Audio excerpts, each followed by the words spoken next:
Ang Vice Presidente daw ho, mga bossing, ay, kumbaga, asa ba yan? Ito.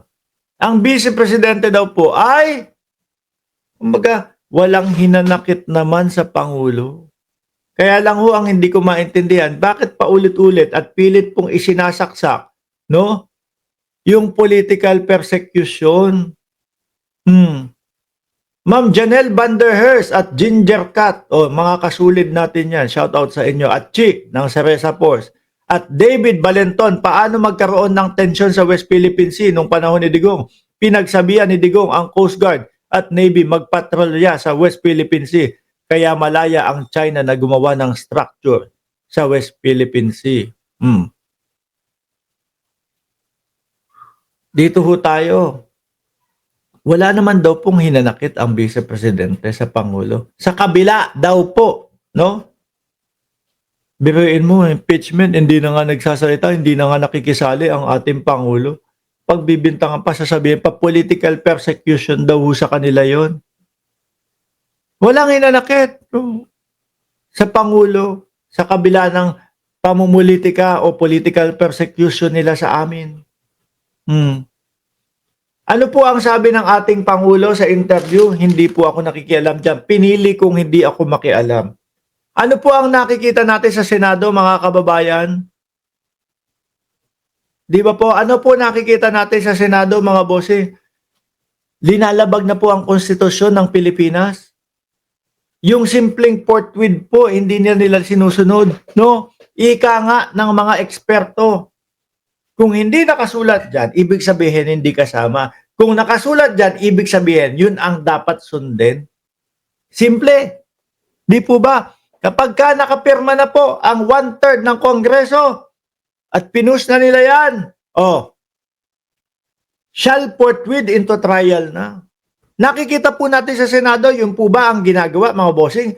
Yung sinusunod ang konstitusyon? Hindi.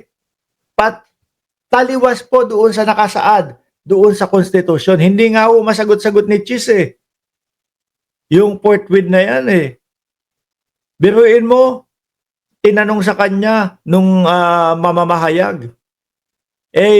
Ano po ba sasabi nyo sa shall forthwith? Aba, ang sagot pagsisi kay House Speaker Martin Romualdez. Yung mga congressman na kasi na yan mga sunod-sunuran. Hindi po kami sunod-sunuran dito sa Senado. Well, ang nagsasalita nun at ang nanggaling ho yun, mga kababayan, mismong sa konstitusyon ng Pilipinas na dapat pong sundin. Di ba? Nakita nyo yung ginagawa ng Senado? Hindi sinusunod yung konstitusyon. Remand. Wala namang nakasulat na remand doon. Pag 1/3 na, shall forthwith, tumuloy na. Di ba, mga kababayan? Kung eto po, may puwersa ng Pangulo, isang sabi lang yan, umayos kayo, nakasaad dyan sa konstitusyon. Pero ano ho ginagawa niya, mga bossing? Wala ho. Ang sabi nga lang nila, pinaringgan lang nila Huwag niyong paglaruan ang konstitusyon. Di ba? Huwag niyong paglaruan ang konstitusyon. Ganun lang ho. Yan ang sinasabi na political persecution daw ho, mga kababayan. Anak ng tinapa naman yan. Paulit-ulit na ganun. Pinupolitika sila. Kaya po yung mga kampon nila, pag pumapasok po dito sa ating channel, wala pong ibang sabihin kung di bangag si Mark Ramos kagaya ng presidente niya. Adik si Mark Ramos kagaya ng presidente niya. Bayaran tong tao na ito. Beroy mo, mag-explain lang ako, simpleng-simple na i-explain. At ako ho, naniniwala, kayong mga manonood alam nyo na din itong mga sinasabi ko at naiintindihan nyo na din po itong mga sinasabi ko. No, nandito lang ho tayo upang pag-usapan. Tapos sasabihin, bayaran niyang si Mark Ramos. Di po ba? Kaya pagpasok ko dito, naku, pinupolitikan nyo lang si Inday Sara Duterte. Pag tinanong natin, paano mo nasabi? Wala na, hindi na magko-comment.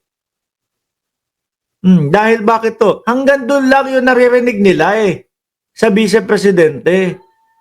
'Di ba? Hanggang doon lang po ang naririnig nilang komento doon sa mga nakapaligid sa Vice Presidente. Kaya po paulit-ulit lang silang, political persecution lang 'yan, no? Pinopolitika lang ang Vice Presidente, kaya po paulit-ulit na lang po silang gano'n. 'Di po ba? Sige, diyan sa comment section, tingnan nyo kung may makapagpaliwanag ho, mga kababayan. Ang sasabihin niyan, bakit gano'n? Iniimbestigahan nyo yung confidential funds. Bakit si Sara lang? Yung kay Sara ang pinakamadaming nakita no? Baka po pagkatapos nito ng confidential funds na pag-iimbestiga at may naging resulta na, baka pupunta na doon sa maliliit. Ganito pala ang nangyayari doon sa confidential funds. Ngayon, tapos na natin, nabusisi na natin etong kay Inday Sara. Yung kanya ang pinakamalaki. Saka tayo dumako doon sa maliliit. Saka tayo dumako doon sa ibang politiko. Sasabihin, bakit si Bongbong Marcos may confidential funds din? Ano sabi ng COA? Walang paglabag na ginawa. Maayos. 'Di ba? Maayos yung kanilang maayos yung kanilang pagre-report about confidential funds. Ipipilit pa din. Nako, wala pinupolitika hanggang magpaikot-ikot na lang ho kayo, mga kababayan. Pakinggan nyo yung mga vlogger nila. Yun lang din po ang sinasabi, paulit-ulit lang po. Manila, Philippines, Vice President Sara Duterte said she harbored no ill feeling toward President Ferdinand Marcos over her supposed political persecution, describing it as a simple part of the politician life. Totoo ba yan, Madam BP? Duterte made a statement when asked whether she had received any invitation from Marcos for reconciliation. Isa pa yung reconciliation na yan. Yung pagkakasabi ng Pangulo na open siyang makipag-usap, willing siya, na mag-reconcile para po sa buong mundo yun. Buong mundo, sobra naman. Para sa buong Pilipinas po yun, mamamayang Pilipino.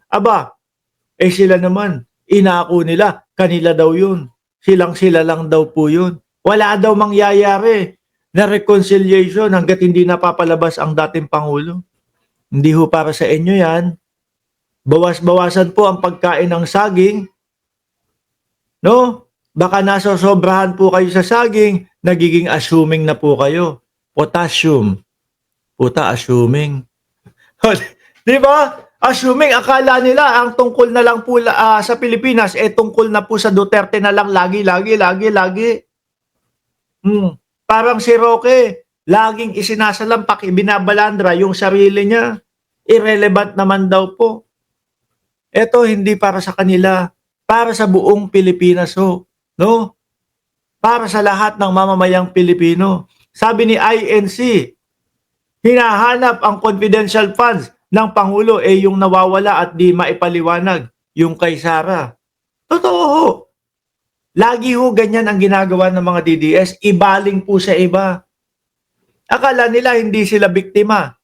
Kung sakali man mapatunayan na yung pondo ng bayan ay nawawala, akala nila hindi sila biktima. Bawat isang mamamayang Pilipino biktima dito. Kahit nakikita nyo nagtutulak ng kariton, nagpapalit ng bote dyaryo garapa, biktima din ho. Bakit? Bumibili yan. Yung mga binibili niyan may mga nakapatong na tax. Yung makukolektang tax doon, iipunin, pondo ng bayan.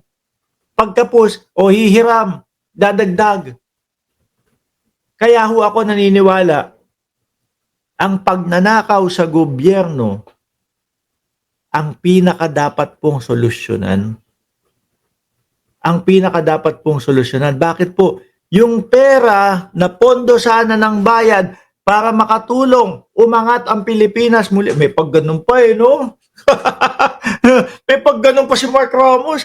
Umangat ang Pilipinas, hindi po napupunta sa iilang mga politiko, iilang mga bulsa at sila ang nagpapakasasa.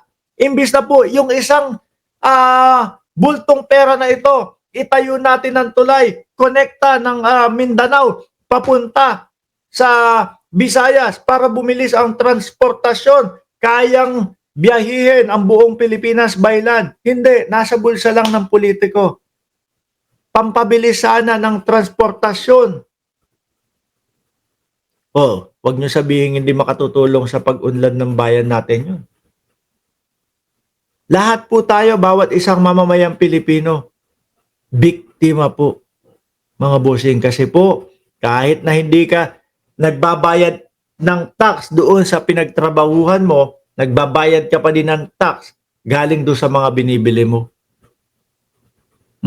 Tapos, by impeachment, no? Na trial, ipinagdadamot pa sa atin. Ipinagdadamot pa sa atin. Totoo nga ho ba talaga, mga bossing, na ang ating Vice Presidente ay walang hinanakit o walang sama ng loob, mga kababayan? Ako, hindi ho ako naniniwala.